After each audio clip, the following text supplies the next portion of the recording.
మే 13వ తారీఖు ఎన్నికలు అదందరికీ తెలిసిందే. అయితే ప్రచారంలో భాగంగా కుటుంబ సభ్యులందరూ కూడా పాల్గొంటున్న వైపు ఒకవైపు అయితే అసలుకి సొంత ఇంట్లో వాళ్ళే బయట పెడుతున్న వైపు ఇంకొక వైపు.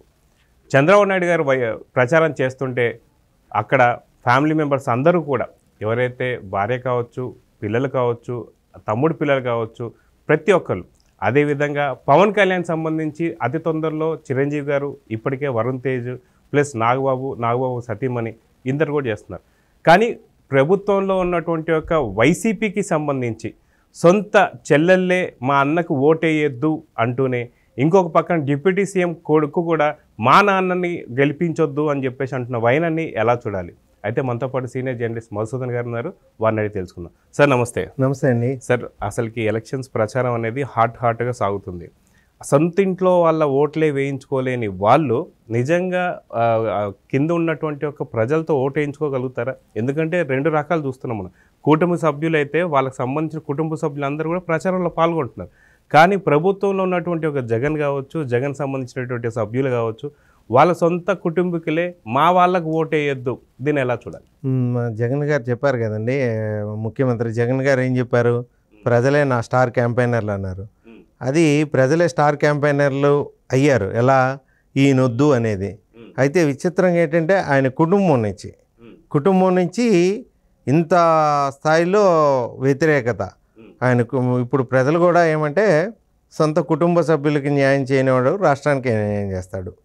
కుటుంబ సభ్యులంటే చెల్లెలు షర్మిల డైరెక్ట్గా రోడ్డు మీద కూర్చొని కొంగు చాపి మరి మా అన్నని గెలిపేయొద్దు అని డైరెక్ట్గా చెప్తుంది. బాబాయ్ కూతురు సునీత గారు మా నాన్నని చంపేశారు, నిందితుల్ని కాపాడుతున్నాడు, ఈయన్ని గెలిపిస్తే మరిన్ని హత్యా రాజకీయాలు ఉంటాయి, ఫ్యాక్షన్కి దూరంగా ఉంచుదాం, రాష్ట్రాన్ని శాంతియుతంగా ఉంచాలంటే మా అన్నని గెలిపేయొద్దు, ఈ నినాదాలతో డైరెక్ట్గా సొంత ఇంట్లో చెల్లెలు బాబాయ్ కూతురు వచ్చారంటే ఇప్పుడు రాష్ట్ర ప్రజల వాయిస్ సొంత ఇంట్లోనే అంత వ్యతిరేకత ఉండే అంటే రాష్ట్ర ప్రజలంతా ఇంకెంత వ్యతిరేకంగా ఉన్నారు.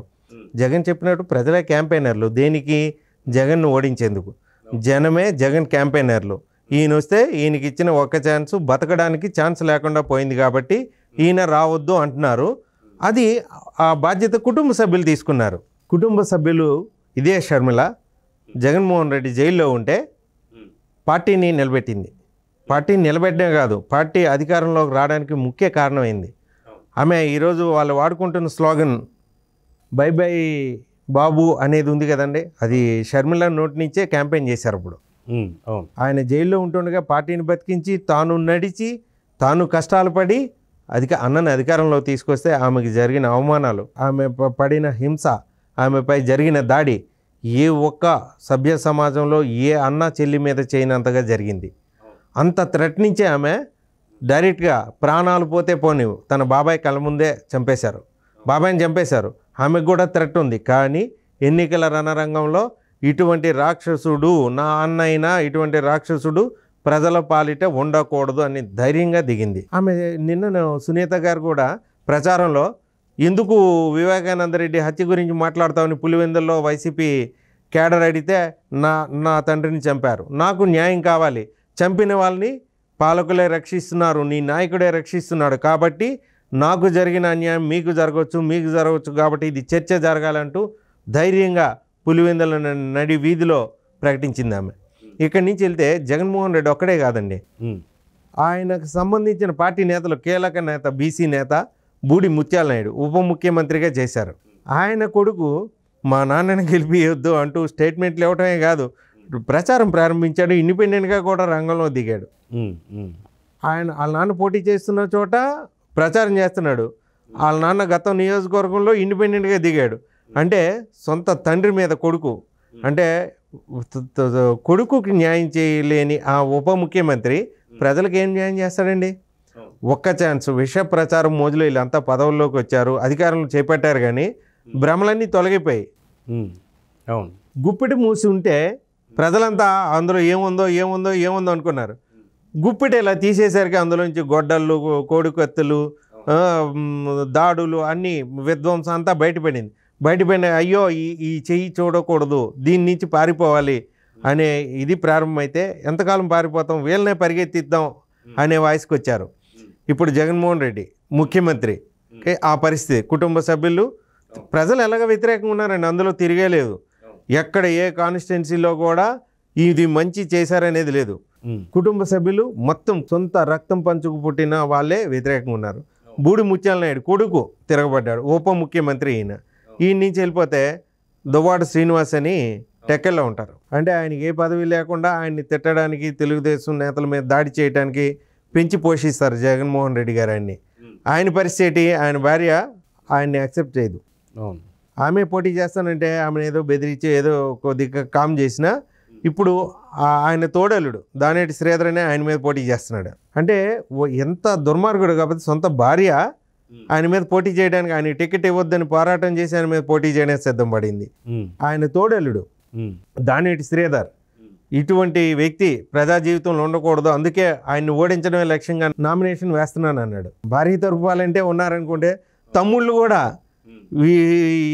అన్న బాధ భరించలేక వైసీపీలో చేస్తున్న అరాచకాలు చూసి వాళ్ళు పార్టీ మారిపోయారు. రాష్ట్రం మొత్తం మీద ఇంటి నుంచి ప్రారంభమైన వైసీపీ పతనం జనంలో సంపూర్ణంగా మే 13తో ముగుస్తుందండి. సో మొత్తానికి చూసుకుంటే వీళ్ళకి సంబంధించి ఇంట్లో దగ్గరగా సన్నిహితంగా ఉండే తమ్ముడు కావచ్చు, చెల్లి కావచ్చు, భార్య కావచ్చు, తల్లి కావచ్చు, వీళ్ళందరే నమ్మని పరిస్థితుల్లో నిజంగా ఏపీ ప్రజలు మీకు ఇంకో విషయం చెప్పాలి. సమాంతరంగా జనాన్ని కూడా చూసుకుంటే తరలించి భయపెట్టి బెదిరించి జగన్మోహన్ రెడ్డి సభలకు తెస్తే జనం పారిపోతున్నారు. చంద్రబాబు గారి సభలు ఎండైనా వానైనా అసలు అక్కడి నుంచి కదలట్లా. ఈ పరిస్థితుల్లో చంద్రబాబు నాయుడు గారి కోసం భువనేశ్వరి మేడం నిజం గెలవాలంటూ ఆమె పర్యటిస్తున్నారు. బాలకృష్ణ గారు స్వర్ణాంధ్ర సాకార యాత్ర అంటూ ఆయన అలుపెరగని యాత్ర చేస్తున్నారు. బ్రాహ్మణి మేడం గారు ఓ పక్కనే, కోడలు బ్రాహ్మణి గారు తన పరిధిలో యువతకు మహిళలకు జరిగే మేలు వివరిస్తే ఆమె వేస్తున్నారు. లోకేష్ గారు యువగలం అంటూ యువతతో ఇంటరాక్ట్ అవుతున్నారు. అలాగే నందమూరి రామకృష్ణ గారు తన తెలుగుదేశం పార్టీ నందమూరి నారా కుటుంబాలు చేసిన సర్వీసెస్ ప్రజలకు వివరించడానికి ఆయన ఆరోగ్యం అంతంత మాత్రంగా ఉన్నప్పుడు కూడా మండు టెంట్లో ప్రచారం చేస్తున్నారు. ఇవన్నీ ఒక ఎత్తు. నారా రోహిత్ అయితే తన ఈ ఎలక్షన్స్లో ఇంత చక్కనైన మెసేజ్ కానీ తన పెదనాన్న తన కుటుంబానికి, రాష్ట్రానికి, కుటుంబాన్ని ఎంత సమానంగా చూస్తూ ఎంత చక్కగా అందరి మంచి చూశారో ఆ మనిషి అవసరం భవిష్యత్ తరాలకు ఎంత అవసరమో వివరిస్తున్నారు. అలాగే ఒక కుటుంబం మొత్తం, నందమూరి నారా కుటుంబం, తెలుగు ప్రజలంతా హైదరాబాద్ నుంచి ఎన్ఆర్ఐలు కూడా వచ్చి తెలుగుదేశం పార్టీ కూటమి అధికారంలోకి రావాలని దాదాపు 10,000 మంది ఎన్ఆర్ఐలు వచ్చారండి. ఏం అవసరం అండి?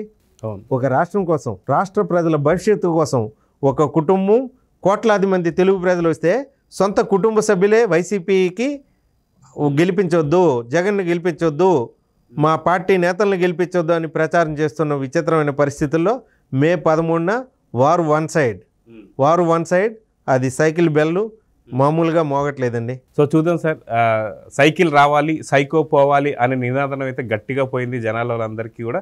జూన్ 4న విత్ సెలబ్రేషన్స్తో మొదలవ్వాలని చెప్పి అయితే కోరుకుందాం. నమస్తే. ఓకేనండి, థ్యాంక్ యూ.